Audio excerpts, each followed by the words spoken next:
All right, I think we're going live. Okay, so before this thing kicks in, we're gonna put our hands in the middle. So Uh, make this by the the way, hold up before you start it. I okay. tried to take over while you were gone, and everyone hated my cheers. So you don't have the same skill. You got to rhyme, dude. So you got to say something tried. like let's make this the best podcast show of all time. You got to make it rhyme so that everyone starts feeling fine. Now let's go. Let's get this shit online. Hey Rob on three. 1, 2, 3. Hey Rob. All right.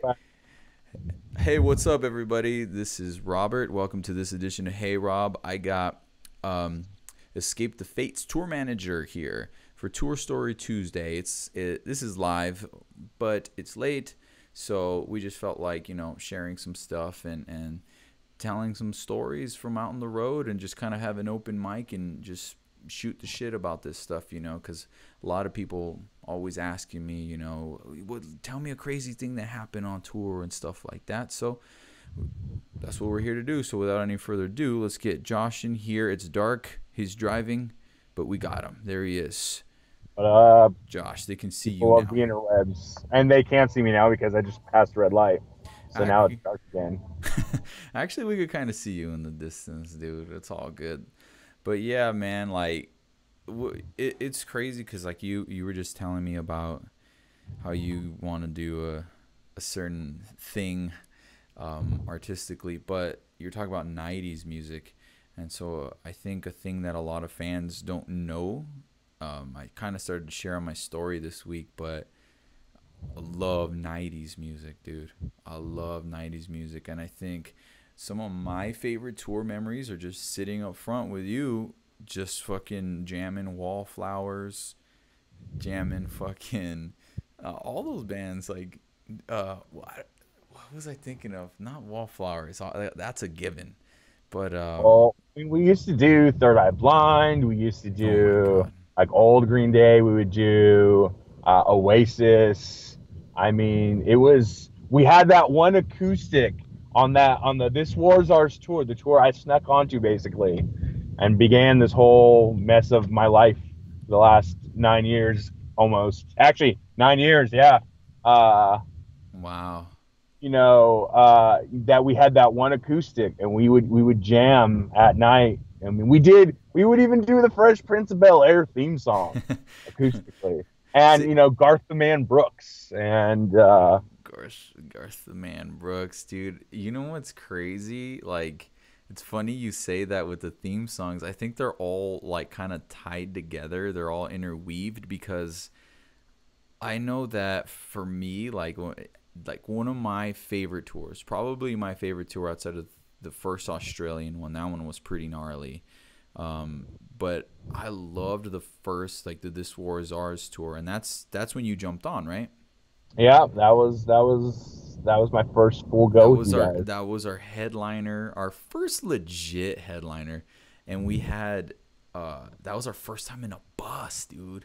Well, we had the RV too, Yeah, but but you had a couple RVs, and I remember actually the fall before, you guys like busted out one of the RVs and had to get a new one midway, and it was that Silverstein Chiodos tour, and I remember you guys were the second day in Fresno after you guys got the new RV, and apparently like the other one, something with the axle or something blew up or some shit, and wait, the RV did?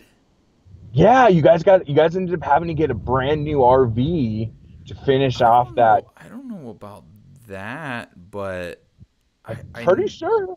I'm pretty sure because when you guys were in Fresno, a certain former member of the band, you guys were still figuring out where you guys were going to sleep because you guys had McCall as your tour manager and fucking Ben was your guitar, your only tech actually yeah. on that tour.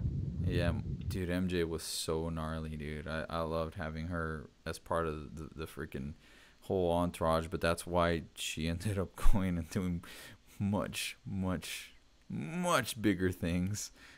Well, You know what I mean? So she really was awesome. She's so freaking pro, dude. She was amazing. But I always remembered like, to go back to what you were saying, like those '90s jams. it wasn't the This War Is Ours tour that I'm thinking of. I was thinking of the Chiodos Silverstein tour. That one we had like that was every day. I was just like, yo, you know what the hive is, bro? That's where all the honeys be swarming. And like just always going around just trying to make jokes. But I would play theme songs every day. And I was listening to America's Funniest Videos theme song like 3 days ago for some reason. The same day that I had my 90s playlist at the gym when I did I was trying to think Tonic. That's the band. Tonic. Ah, yes, Tonic. If you could only see oh my gosh, dude. Oh, That's nostalgia right there. So I had that playlist going, but I used to listen to all those bands because that's that music that makes you feel simultaneously really, really like happy, that nostalgia, that feeling of growing up and innocence and all that, but simultaneously makes you really fucking sad. And I don't know, I guess I was starting to get burnt out. That was the time when the tours, like we were actually making it through whole tours instead of bouncing after 3 or 4 days or getting kicked off. So it turned in from a week, 5 days to now we're actually doing 2 month long tours and shit like that. And maybe I was getting homesick. I don't know. Maybe I was missing my parents because they had moved back to Texas, but I was listening to that stuff every day. And that's when I knew you were a cool guy. You didn't have it all together, but you busted out that acoustic and you started playing Third Eye Blind. And I was like, all right, maybe this guy's not so bad. You know? Those are fun times, man. Innocence, dude. We had nothing to lose, you know? we really didn't back then. And I mean, it's weird to go look back upon that time and wonder like what things you could have done differently or um different things you could have like maybe taken more advantage of, but like most of it for the most part, all of that and everything that happened like back then, you were just saying, all the short runs that you guys did because for whatever reason that era band nobody liked. I'm going to be completely honest. I have talked and worked with other bands that took you guys out, and a lot of them didn't like you guys. And Back dude, then. no, but that's still, it's so weird, man. But that is a that's a thing that still goes on now, dude. You know what I mean? That's something that we still pay for. People still think we're that band that's hard to work with. They still think that we're like, just gonna be trouble and be dicks and not worth it, And that's so weird to me because we're just not like that anymore. We're just like, No, we're you chilled guys out. are. It's that too, but it's also the dynamic of the band has changed.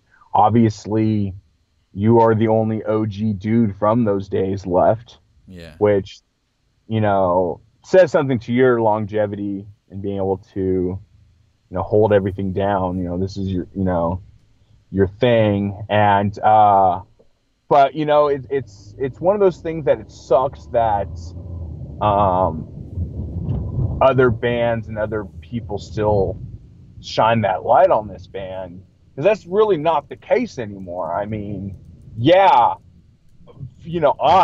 be going to be frank and everything. Yeah, I might think you guys are hell to work for, but but there's a reason why I still come back, and I wouldn't come back if you guys were truly what people and what that impression the band has had over the years. I definitely wouldn't come back if you guys were really those kind of people. So I really think it's a bad rap that this band doesn't deserve to have anymore. But at the same thing, I think that puts a fire under your guys' ass as well. That, you're not getting complacent in, hey, man, we've been doing this for, 10, 11 years, we can kind of half-ass it now, really, because we don't have to pay dues. I still feel like I still see that fire in you guys to, like, put on the best show that you guys can possibly can at, the time and give it all to the fans, because you don't Dude. feel that you can phone it in. Yeah, and see that, and that's the thing with me. So I feel like I grew an understanding. It's not so much anymore. It's actually the opposite now. But before, I was so fickle and so OCD about the way I wanted things to be, almost like a perfectionist, to where like Mhm. I was lazy in the instrument, but as far as progression, but I was like, this is what I need to do. I need to warm up at this time. I need to wet my hair at this time. We go on stage at this time, and that's how we do it. Josh, where's my practice pad? Exactly.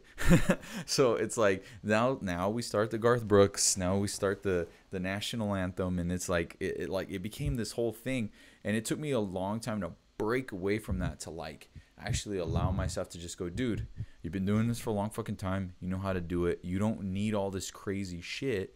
Go up there and do what you know how to do. But part of me still wants that, just because it's like that kept me progressing slowly. I wish I would have been more focused on learning different things to really better myself, but it is what it is. But Yoeli is on here now. She's always going to be on here. She asks, how are they hell to work for, Josh? Oh, Well, jeez. it's I okay, so it's not necessarily hell to work for. It's, I think, and a lack of understanding of certain situations that we put ourselves in. Sometimes we do shorter runs, um, so we can hit a lot of those cities that we don't normally hit.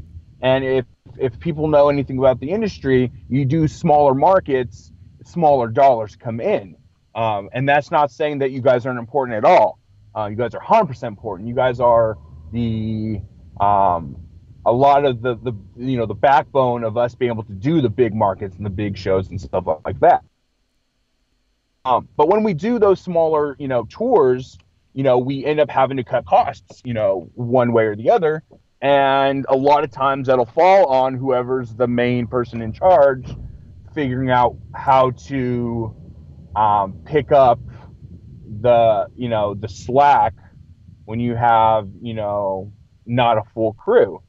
So, there'd be times where, yeah, sure, I'm a tour manager and, I do half that position, but then, I'm also the guitar tech. I'm also the production manager. I'm also drum tech. I'm also the bitch, you know. So there's times where I can't like be like Superman when he was like the two blue dudes. He was like electricity, and he spawned into like two Supermen. Like I can't like split myself into multiple things.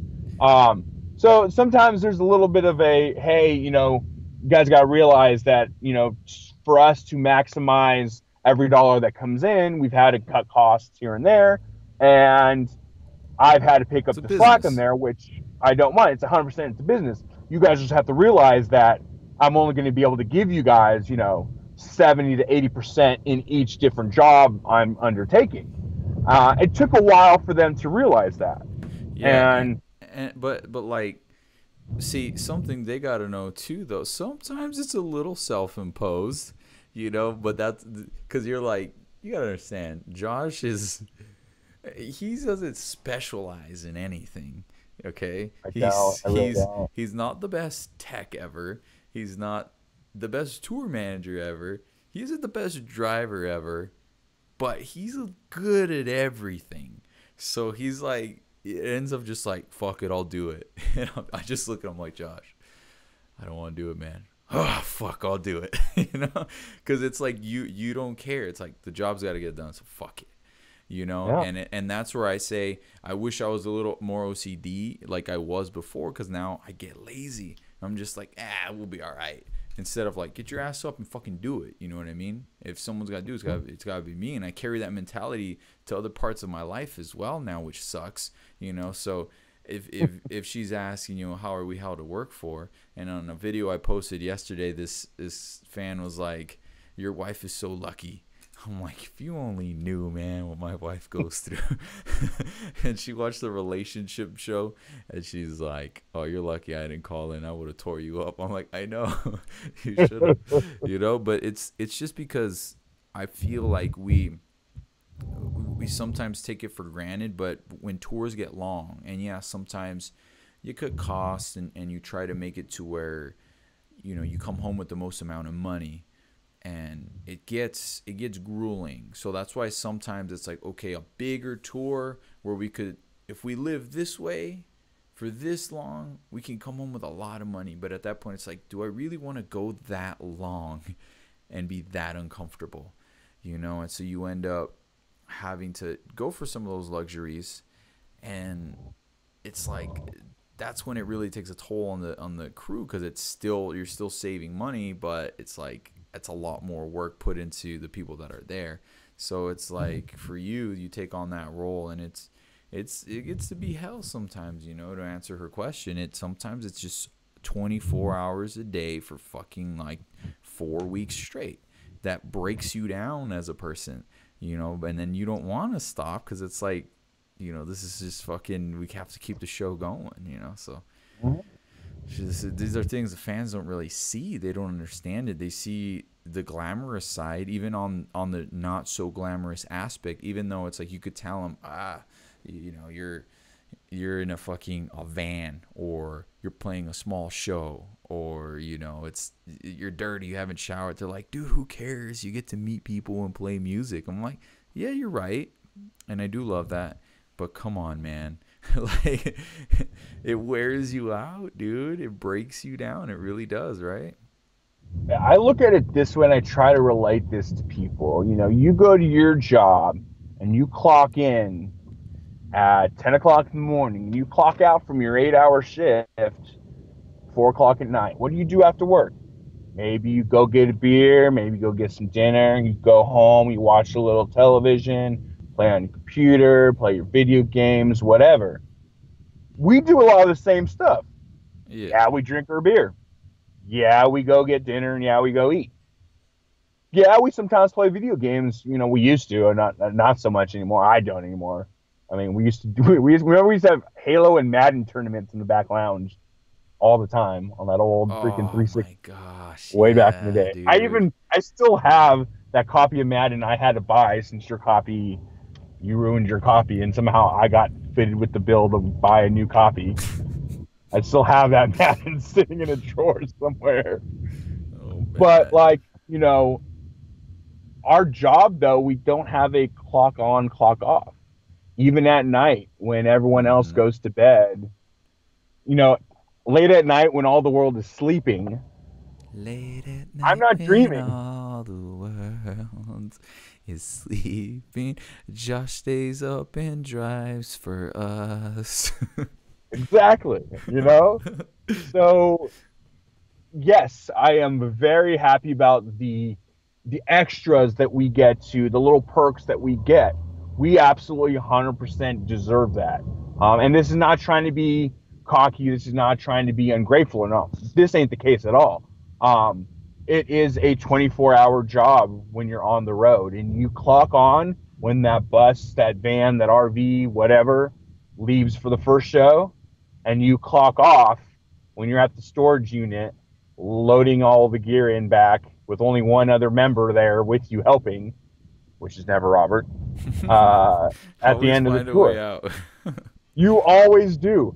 I don't think I've ever actually been at any of the storage units with you ever I in the have a couple 9 years. times. No, I had Oh, to a couple wait, yes, times. one time. Yes, one time before last year. It was the first time too, and I remember, to mark the occasion, it was right before That's you why I guys don't. went to Europe, That's why I don't live in or the LA. UK, and it But was the I don't only even time. I don't even think tour starts then though. Tour starts like like even days before that, when you're prepping mentally to go on the journey. When you're actually like trying to like find that place and do all the things you want to do, but you can't relax.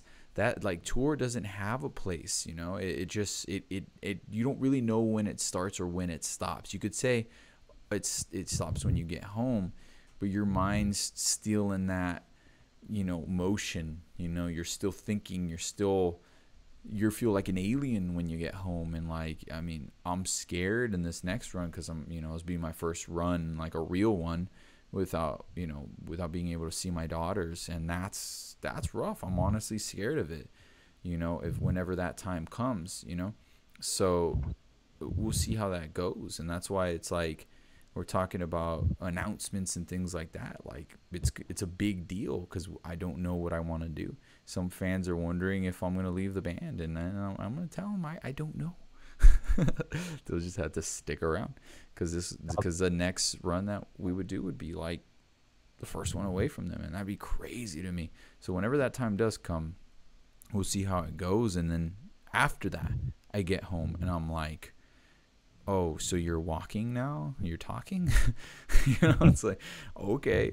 And then you're kind of like a stranger because your whole family's kind of got their own thing and they're going to do whatever their normal routine is, and you try to fit yourself into that. And like, even for you, where your story is a little different, you're not quite like, you don't have the same foundation that I have, but you get home and you've had this whirlwind where you had this level of productivity where you're like, people rely on you, and then you get home and you're kind of like sitting there and you're like, okay, Yep.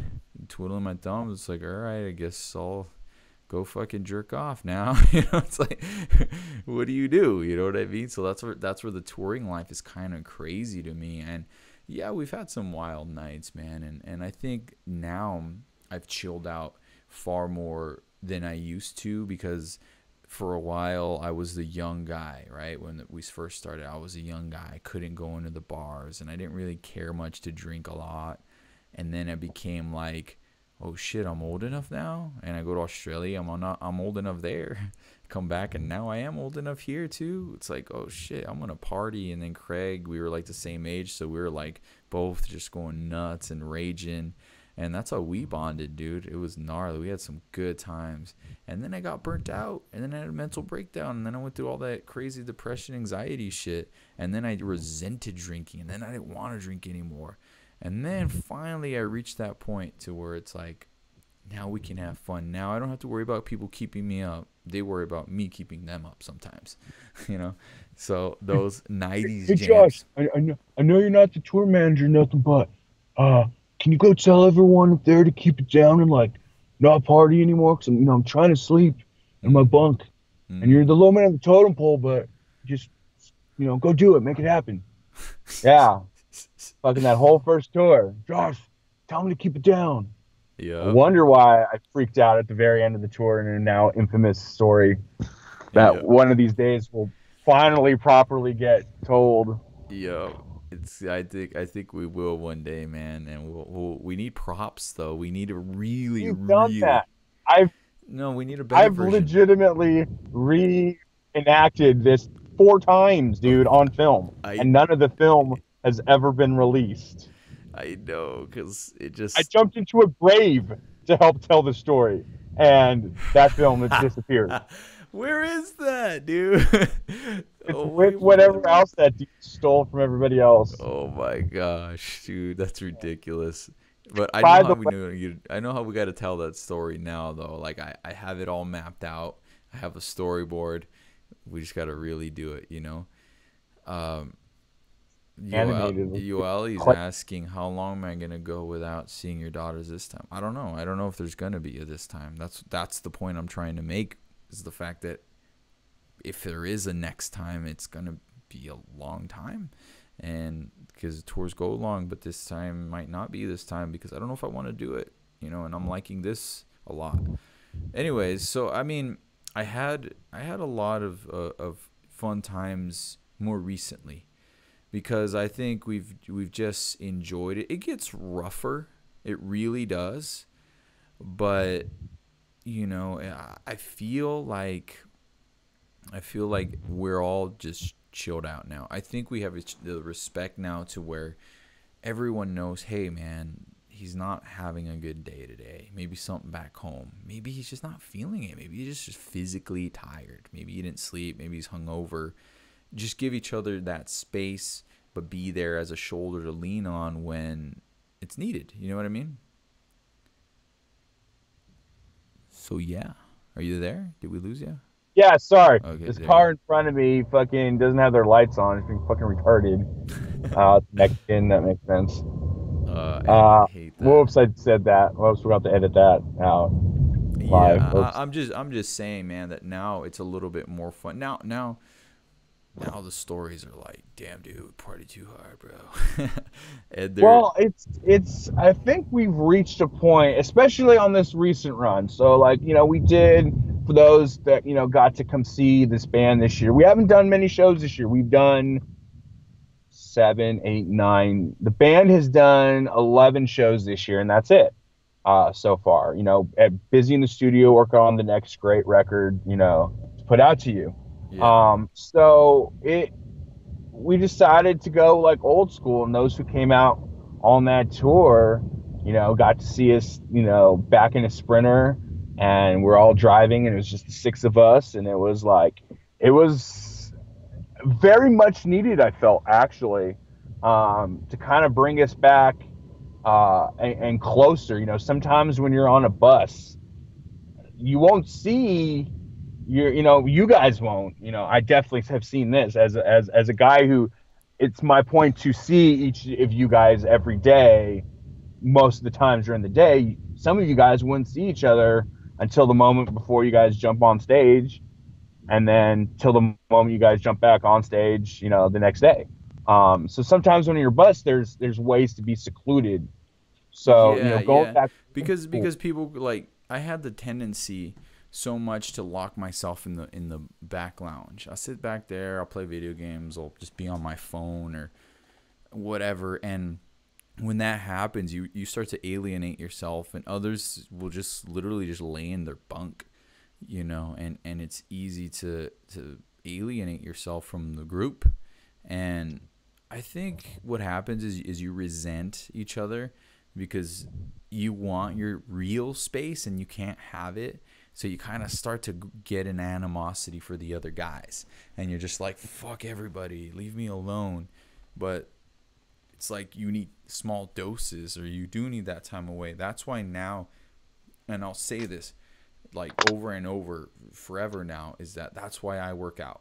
That's why I go to the gym, because I know that that's my time for me. Even if someone comes with me, it's like I have gym buddies. Like, I have people I see at my gym that they're either they're just working alongside me that I just wave to when I walk in, or I've had conversations where they teach me things or I taught them things. And those relationships, that's all I know is positive. And when you're with someone for so long, you're going to see all the negative, and you're going to have fights, and you're going to have disagreements, and you're just going to get tired of them, and you just want your space. But that's why when I'm on tour now, I still make it a point to go out and have that time. Even if the person I'm trying to get away from goes with me, now it's that set time to put aside those differences and let those things go away and say, hey, you know what? Fuck the show, fuck the fans, fuck, us being mad at each other, whatever. Let's get a workout in today. Or even like, hey, let's go watch a movie or dinner or something. But a lot of times we'll go by myself to do these things, to go eat by myself, to give myself that space to just fucking unwind. And then that's why when I can go back, I have more fun, because I've escaped it and like enjoyed it for a bit.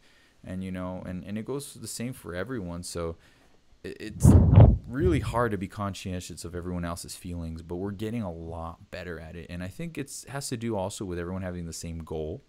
You know what I mean? yeah, absolutely. When everyone, Something that I saw, when we did that run, it's like you mentioned, going to the gym and stuff, but all 4 of you guys, and I'll throw Max in there too, because he's there, you can't escape him, even though as Canadian as he is, and you can't escape him.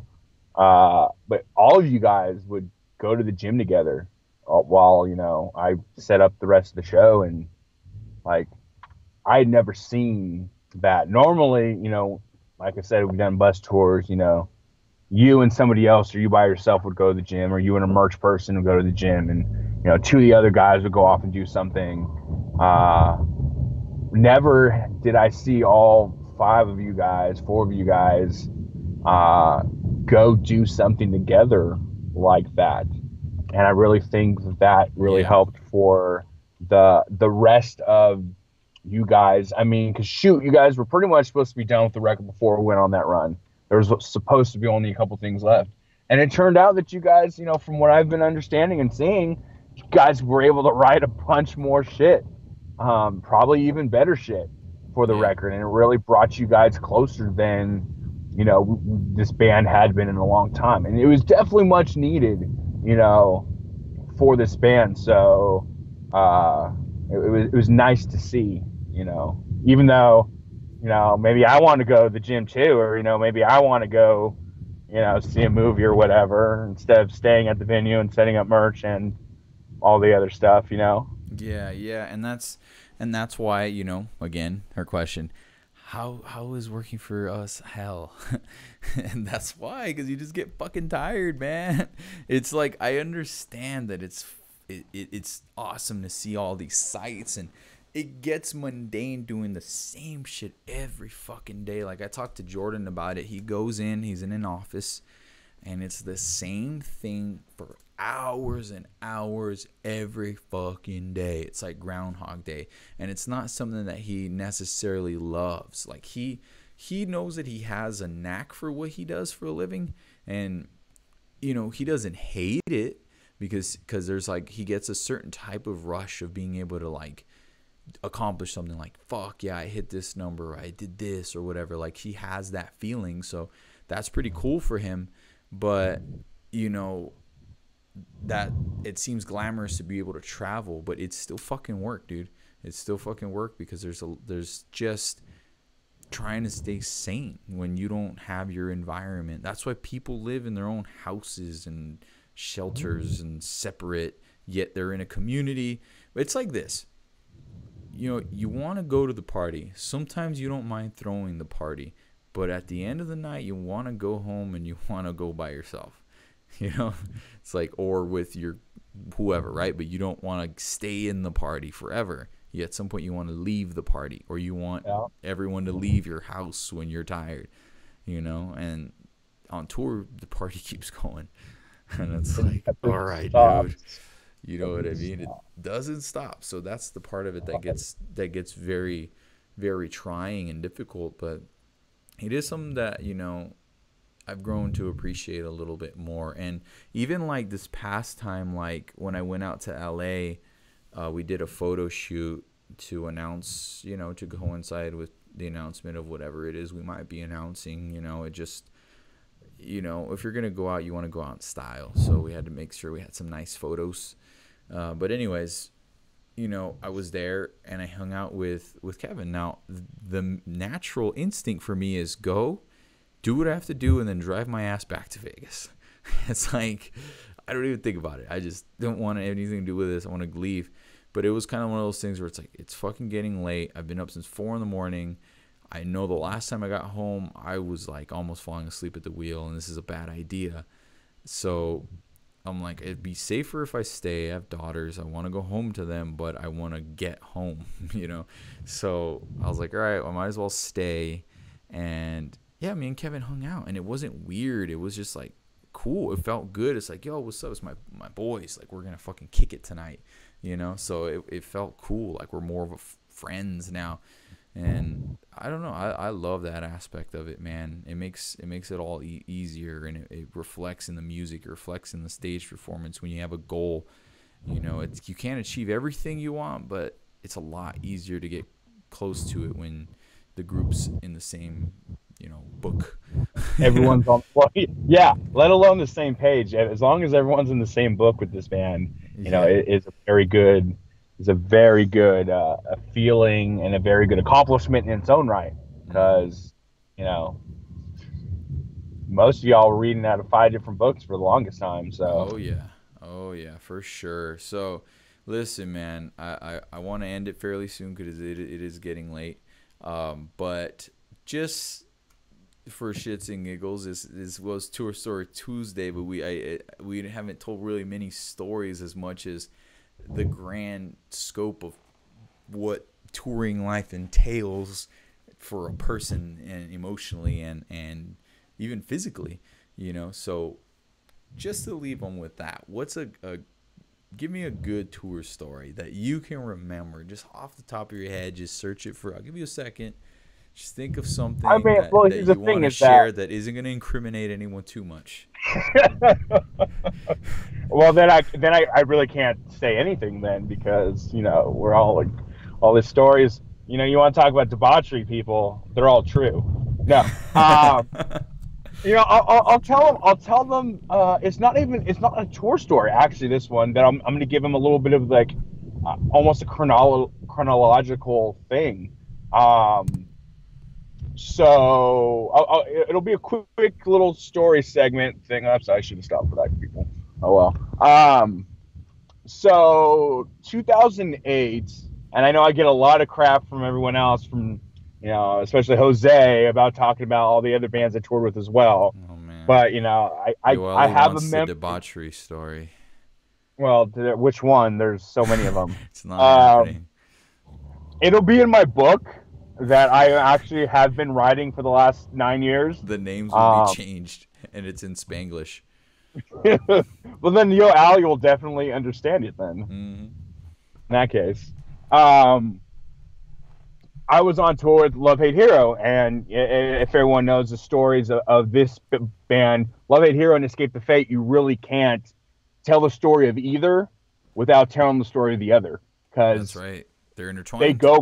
They're intertwined from day one. From day one, they are intertwined. I mean, Omar was an original member of Love Hate Hero, technically before they finalized the name Love Hate Hero, but he was an OG member of that. And then once he left that band, you know, went on and ended up joining up with, you know, Robert and the rest of you guys for Escape the Fate. But Kevin, you know, as well, he got big, and where Thrasher really came from was, you know, him starting in Love Hate Hero, and, you know, they did a few tours back in the day together. But I ended up becoming friends with Michael Money, the previous guitarist of this, you know, the band, because he became my merch guy after playing a one-off show with Escape the Fate. So we're on a completely different tour, and Escape the Fate, Craig's third show with the band in his hometown, in Arizona at the Marquee. Escape the Fate decides to take over that tour and headline for that night, assholes. But Michael Money and I ended up striking a friendship sitting at the merch table, and I needed a merch guy, and his brother was like, yeah, you need to take him out and kick his ass and show him the ropes of touring. And so Michael was my merch guy with Love Hate Hero for the rest of that run. But that's how I really got introduced to Escape the Fate on a personal level. I'd already seen the dudes, and, you know, was of a fan to an extent, but that was my real introduction. But, you know, let's go now to the fall of 2008, December, really. And Escape the Fate has a hometown show in Las Vegas at the House of Blues. It's one of two headlining shows that winter. The week before was at the Key Club, and I know there's some footage out there around of Monty on the harness during the solo for This War's Ours, getting raised up and flying over the crowd, freaking 80s David Lee Roth status, which was fucking awesome. But we play, you know, at the House of Blues, and I remember that we had those dancers in the hooded, like, monk type things during This War's Ours for the encore, and then they ripped them off, and they were all, you know, hot, slutty looking dancers for situations at the time. But the fun part, and when I started really getting to know these dudes on like a little more personal levels, what happened afterwards. We had an after party at Wasted Space at the Hard Rock, which was Carrie Hart's old club, which is been mentioned many a time in different Escape the Fate songs over the years. Mm-hmm. But that was the first time I met Jess, and I met pretty much all the families that were out there in Vegas, actually. Craig's family was there. We just had a really good time, and that was Yeah. one of the early memories I remember about with this band. It's not really a tour story or anything; it's a show story. But it was just a fun time, and that was when I solidified that I knew that, hey, I like these guys. I mean, yeah, I'd already been friends with Michael and knew his family and all that, but that was when I knew that I definitely wanted to work with these guys, because I got along with them at the time. Lo and behold, would I know what I was getting myself into? But I'm sorry for you all the know, years, Josh, it's of everything I've ever done to you. but it was definitely that was like the first night, and we freaking had bottle service, and it was, I mean, I can't even tell. Afterwards, me, Michael, and Colton ended up sneaking into like different clubs in Vegas because nothing opens or nothing closes there in Vegas up until like 7 o'clock in the morning. So it's one of those early stories that was like my introduction, my first thing in with this band, and I gotta tell I you kind though, of man, the best part for me was, I mean, those nights over at Wasted Space with fucking Carrie Hart and stuff, and like fucking partying with what's Vinnie Paul and fucking Carrot Top and shit. That was definitely that moment where it was like, wow, I'm a rock star. Like, it was real. Like, we had an official after party, and there's all these just people where you're like, wow, I never thought it'd be in these circles. Even fucking Carrot Top, man, he was a celebrity. So that was like, that was fucking rad, dude. And it was just so much fun, and people wanting to meet you and stuff that for the first time, and you're like, what the fuck? Like, I remember meeting Jacoby for the first time. It was like, I look up to you, dude. What are you talking about? And it was fucking cool, man. And I'll never forget. This is what I know about Wasted Space. One of my favorite times there was, and yeah, like if you didn't explain, Wasted Space is a Hard Rock hotel owned by Carrie Hart, the motocross racer who's married to Pink, dude. But my whole family came out for that show at the House of Blues, and we had my mom, my dad, my cousin and his wife, and my grandfather, who was in his either late 60s at that point, or he had just turned like 70. And dude, he was partying with us. At some point, he couldn't hang anymore, but he was over there hitting up on all the freaking go-go dancers and everything, dude. My grandpa didn't give a fuck. It was awesome. I'm like, holy shit. But eventually, we had to get him to bed. But man, like my cousin that night, because this was going on for like 4 or 5 days straight, right? And my cousin's like, yo, man, I thought I could party, bro. I can't hang with you guys, man. You guys are nuts. And my whole life, I've always thought he's like the gnarliest. I've always looked at him as like, he's older than me. I looked up to him, and I'm like, damn, dude, this guy knows how to party. Nope, he said, bro, I can't do what you do. And you guys do that every fucking day on tour. There's no way I could do that. I'm like, I know. You ain't cut out for this, dude. And yeah, man, it was so much fun, and I'll never forget. Well, because I can't remember. We're partying, having a good time. We went on stage, and we were gonna play a song, and fucking, I was so drunk I couldn't remember, so I just threw the sticks down and went back to the booth. And I was perfect drunk though, where you're still having fun. And then all of a sudden I see this tray come. It's like, yo, Carrie Hart wants to take a shot with you guys. Okay, this huge tray, and everyone gets a shot. I went from like good drunk, like feeling like having a good time, but on that side of drunk, to where it was like I was maintaining, but I was sloppy. And after that shot, I just remember waking up in the diner at the Hard Rock, and I see my mom. I'm like, Mom, I'm drunk. I'm sorry. She's like, I know, mijo. I'm sorry, ma. And then I see my friend Eddie, and I think Gab was still there, and they're putting French fries inside Craig's mouth because he's passed out too. Yeah. And then the next thing I remember is waking up the next day at home. You know what I mean? So it was like that, dude. We partied too hard back then. There was a lot of those waking up the next morning not knowing how I got home. And my friend Eddie was telling me, or my mom too, actually, she's like, dude, they had to carry him to the room and he was throwing up in the slot machines. I'm like, oh my gosh. I was like, I'm sorry, ma. Like, up until then, my parents had seen me drunk one time. And I was like probably 16, and it was like a New Year's party. It was a night I met Slash for the first time and took a picture with him. And I went home. I met Slash. Me and Ronnie went, got my guitar signed. We go to my friend's house and we all partied. And it was New Year's, and I get home still like stumbling, and my mom or my dad looks at me and he goes, "Estás pedo, güey." I'm like, he's like, are you drunk, dude? Yeah. And I'm like, well, come hang out. And he didn't get mad. I was surprised. And I was like, Well, okay. I mean, knowing your dad like I know him now, I'm not surprised that he didn't Yeah. get mad. Well, my dad always had one rule with me in the house, and he used to say, son, you can't smoke, don't do no drugs.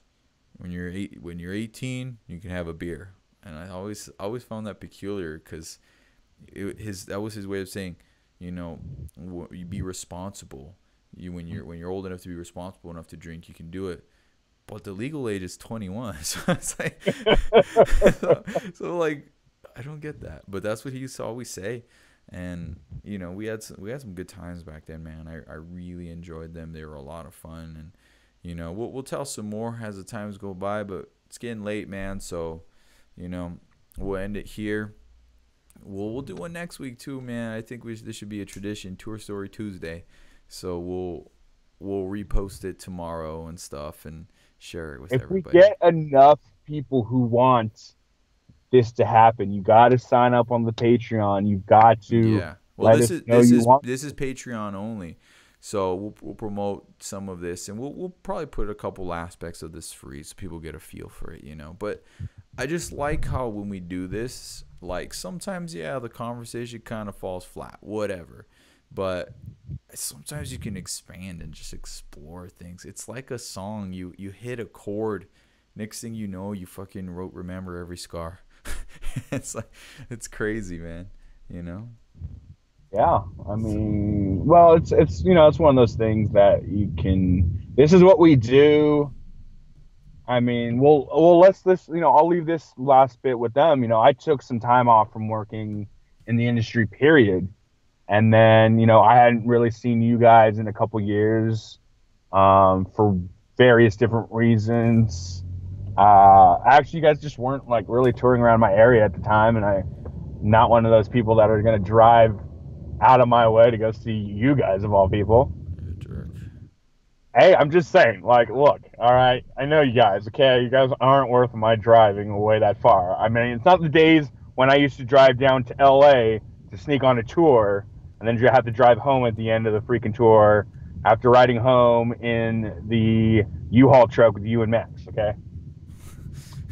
Oh, but, Lord. when I saw you guys were playing my neck of the woods again, I was supposed to go on that tour with you guys. Didn't work out for whatever reasons. And I don't even know if I was really even ready to go back on tour at that time when you had called me. But I was like, hey, you guys are in town. I'm going to come out, say hi. First thing we do, we just sit there and we just reminisce about all the different things. So, what people don't realize is that it might think that we're, doing this for a reason, like, hey, we're going to do Tour Story Tuesdays. Mm-hmm. We do this anyway. Exactly. Something will remind us of something, and we'll just go off on a tangent about this, that, or the other thing. And it's just, it's cool that we'll be able to share some of these things with you guys, but more importantly, and fuck all you guys, it's just cool for us to be able to like reminisce about how we got to where we are today. And it's all these different little things and these different little stories that are the reason why we're here today, giving you guys these, different content and stuff like that. And all of this is part of the fabric of our story. I'll leave Yeah. that with you guys. That's a great little thing Yeah, right dude, there. and I mean, I do love that, and that's something that we do a lot. I mean, I get it. It's not for everyone, the long format, but I love it, man. I really do. I think it's fucking cool. Like, I do listen to other podcasts. I do enjoy stuff like that. Like, sometimes, like, I'll listen to audiobooks. You know what I mean? Like, it's cool. Like, I like First Take, even sports, and they're arguing. Like talking about tour with you is awesome, and sometimes just arguing about life with Jordan and just the intricacies of it, that's cool too. There's just so many aspects. That's why I even like stand-up comedy. It's a whole different thing, especially for me, where music is my art. And as much as I Really? can, Because I thought that was your comedy. Bam! Look at that. I'm a jokester. anyway, so you know what I mean. So it's like, although I can appreciate music in aspects that others would never even realize is happening. I also, like, sometimes that's a curse too, because then I'm just like, dude, I would love to just come in and listen. It's like even boxing, like, I would love to just be like, oh, cool, Mayweather versus McGregor, but it's not like that. I look at, wow, Mayweather, everyone gave him, or he had a lot of opportunities to help make himself a big name, and then he gave other people a chance to make a big name. And while he's still at the top, he needs to give someone else a chance. He can't just give some random guy who hasn't earned it a chance. And and it's like, I analyze it. It's like, dude, I wish I could just enjoy the event. I wish I could just enjoy a song. So for me, that other art form of stand-up comedy, podcast, movies, that's for me is a different type of release, where although I am in it enough to, like, kind of get a feel and a grasp for what they're doing, it's not with the same level of understanding and really like the analysis of it, especially podcasting, because there's no formula for it. Everyone has their own thing, and the best ones to me are the ones that don't necessarily have a formula whatsoever. And I guess that's the formula. So so some of them have their, or they'll be like big time sports shows or whatever, and they have like a format of 10 minutes, and then you get to the next topic, 10-minute, like, news type deal, and here's your take, all right, next one. And that's cool too. But sometimes I feel like I want to just keep going and expand and see where it goes. And it's cool. We reminisced. We went to different places. We started talking about just the way touring works and that life in general. And then we ended up here. So there you go. Yeah. But anyway, with that, man, I'm out. This has been fun, Josh. We got to do it again. Maybe we'll do it again fucking tomorrow. Who knows? Hopefully some people. We'll come up with some anacronym for tomorrow if we want to. Exactly. So you guys share, and it's the end of the month, so that means someone's getting a prize. And I think Yoali, you already know who it is. You're the #1 fan. So wait, well, hold up. Why does she get a prize? Shouldn't I get something for all this shit? I mean, like, I've been here Patreon, long. are you? What level Patreon are you? The fact that I'm even a Patreon should say enough. You got me there. You got me there. But you're not even on the level where I can actually fucking follow you back on the socials, though. So I don't even think you follow me back on the dude. It took you like 9 years to follow me on any of the socials. You know who I got a follow from today? Yeah. At K-Thrash. Dude, I've known that motherfucker for 10 plus years, right? I've been doing shit with that guy for 10 plus years. It took me till not too recently for him to follow me on anything. Bro, I'm like, come on. Like, let me see if I can find it. No, I can't find it. It's already hidden by all the other notices. But dude, yeah, I got a follow from K. I'm like, cool, bro. You fucking haven't been following me this whole time. I'm in your fucking band, dude. Whatever. All right, man. Well, I'm out, dog. It's been fun. We'll do it again sometime, and hopefully people like this, and we'll view it and share it and enjoy it. Peace, man. Yeah. Later. Drive safe. Later.